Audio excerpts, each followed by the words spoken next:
Hi, Riyad Ulebua. Okay, we are going to go through your English work for this week, okay? So we are going to start with syllables. What are syllables?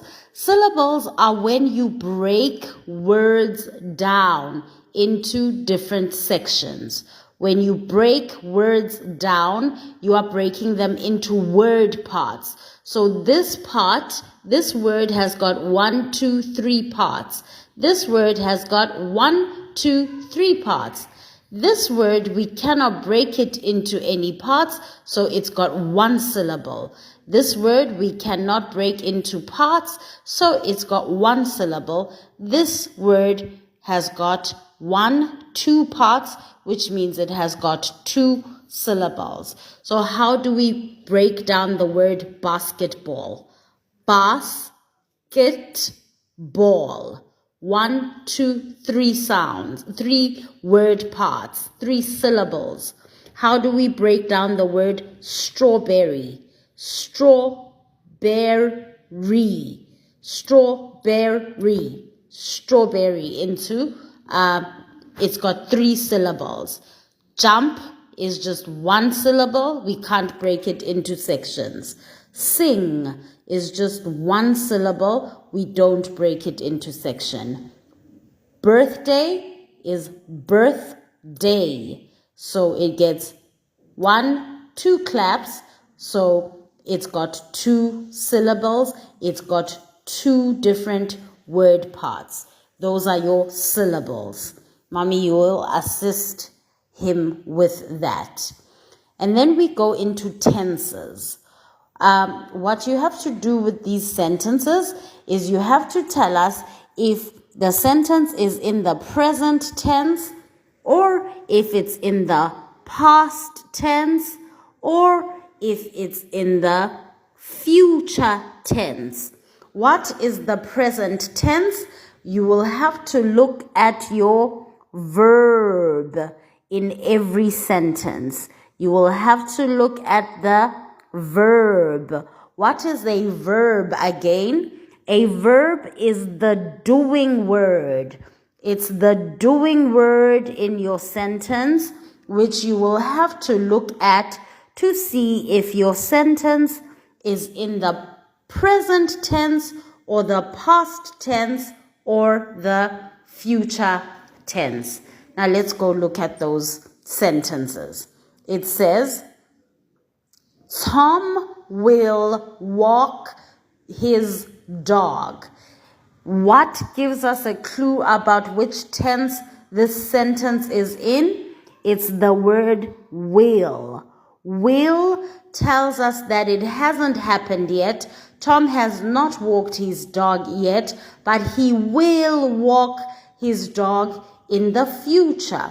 So we know that Tom will walk his dog tells us that this is going to happen in the future. So sentence number 1 is in the future tense. Now, let's look at sentence number 2. Sarah hugs her friend. So hugs is your verb. It's your doing word. So if Sarah hugs her friend, it's telling us that she is hugging her friend right now. So if it's happening right now, that tells us that that is the present. It's the present tense.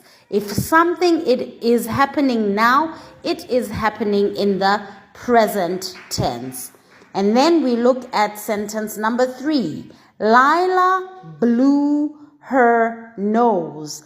Our verb or our doing word is blew. So is Lila blowing her nose right now? No, because if she was blowing it right now, it would say Lila blows her nose. Is she going to blow her nose in the future? No, she's not, because if it was going to be in the future, it would say Lila will blow her nose. So we know it's not in the future. We know it's not in the present because she's not doing it now. So it leaves us with only the past tense. So the word blue is the past tense for the word blow. So if Lila blew her nose, it means she did it already. So it's in the past. So sentence number 3 is in the past tense. Number 4, I buy food. Buy is your action word, your doing word, your verb. Do you buy food right now? Yes, you do. So if it's happening right now, that tells us that it is the present tense. If it was the past tense, you were going to say, I bought food. If it was the future tense, you were going to say, I will buy food. So your tense for sentence number 4 is present. Number 5, she will go to school. Already we've got a clue. We see that before our verb, we've got the word will. And already that automatically tells you that you will go to school in the future because you're not going right now. You did not go yesterday. If it was yesterday, you were going to say, I went to school. If it was going to be if you were doing it now, you would say, I am going to school. But because you are only going to go to school tomorrow, it's in the future. So your sentence is in the future tense. And then the last sentence says, Jim kicked the ball. So our verb or our action or doing word is kicked.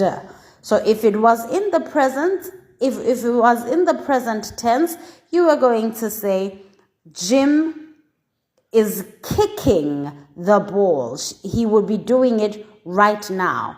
So it's not happening now, so it's not in the present tense.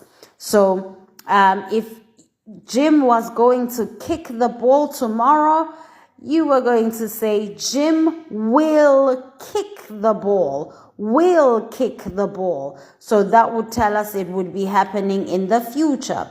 So now, because it's in the past, we say Jim kicked.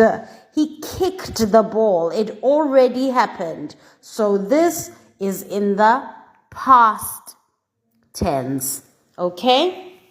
We won't have enough time to go through both of your stories that you need to read this week, but already I can start and show you the sounds that you will be, the house sounds or the family sounds or the digraph that you'll be working with this week. The first one is made by the letter A and the letter I together. The sound that they make together is A, like in the word snail, quail, rain, pain, sail, fail. That sound is created by the letter A and the letter I together. And then we have the oo sound.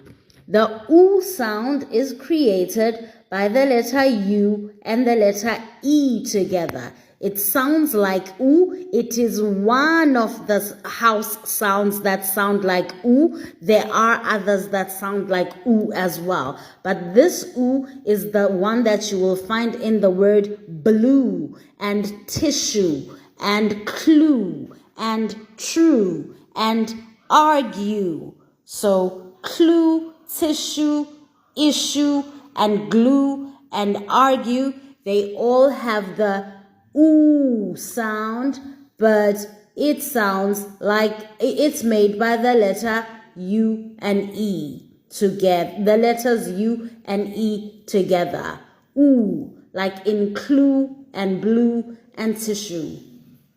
I think we've run out of time. So we'll get to reading the